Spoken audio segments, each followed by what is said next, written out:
I am Luciana Hartwin. Welcome to the Lilith Verse. As always, if you find value here, please share, like, comment, and subscribe. Once the craft was whispered in sacred circles, passed from mouth to ear, a careful thread weaving history and myth. Today, we live in a time of abundance, of information, of technology, of artificial intelligence. A time where the tools of our ancestors meet the tools of the future. But abundance can also be a labyrinth. Let's talk about AI and its growing role in the witchcraft and pagan communities. There's a lot to unpack here. How it's used for art, research, even spellcraft.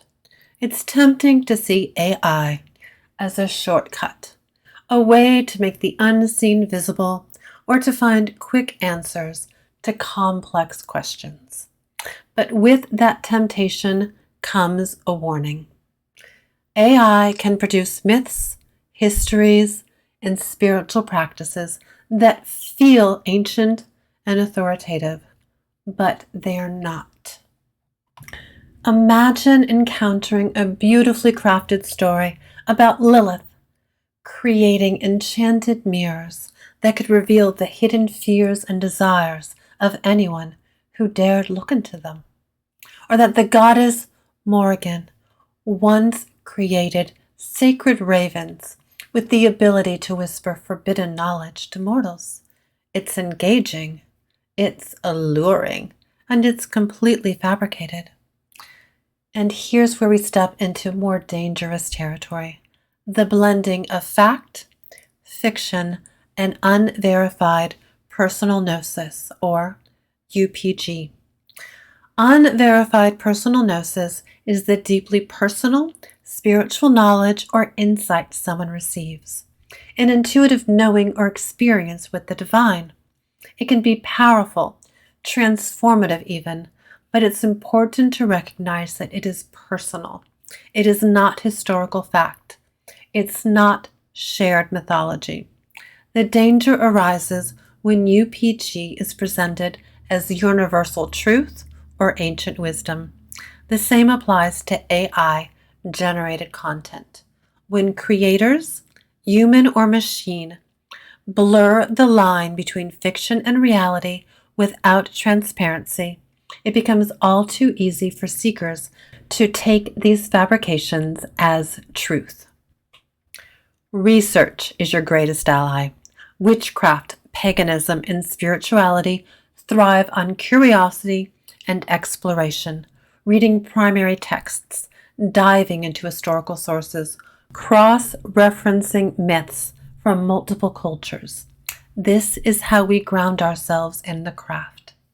But here's a twist I didn't expect. I've actually been accused of being an AI myself. It's a strange experience, honestly. People see my work, my videos, my writing, my art, and sometimes assume that no human could create it. I guess it's a compliment to my craft, but it also says a lot about how we come to perceive creativity in the age of AI. It's ironic, really. While I'm being accused of not being human, I'm sitting here trying to remind everyone of the deeply human roots of our spiritual paths. Take inspiration from others' experiences. Yes, learn from their UPG if it resonates with you, but always ask yourself, what's the source? How does it align with what I've learned? And most importantly, how does it align with my own connection to the divine? AI can be a tool. It can help us visualize the divine, organize our thoughts, or brainstorm ideas. But like any tool, it must be used mindfully.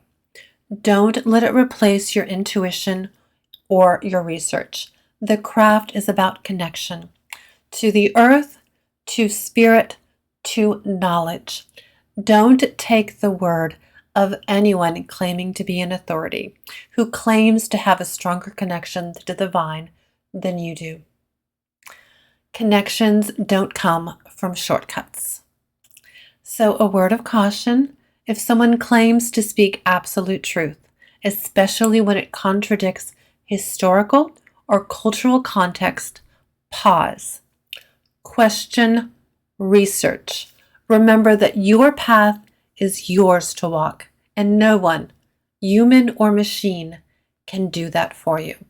Stay curious, stay grounded, and as always, stay safe out there.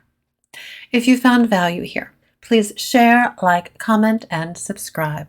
I am Luciana Hartwin, not an AI. Thank you for joining me today here in the Lilith Verse.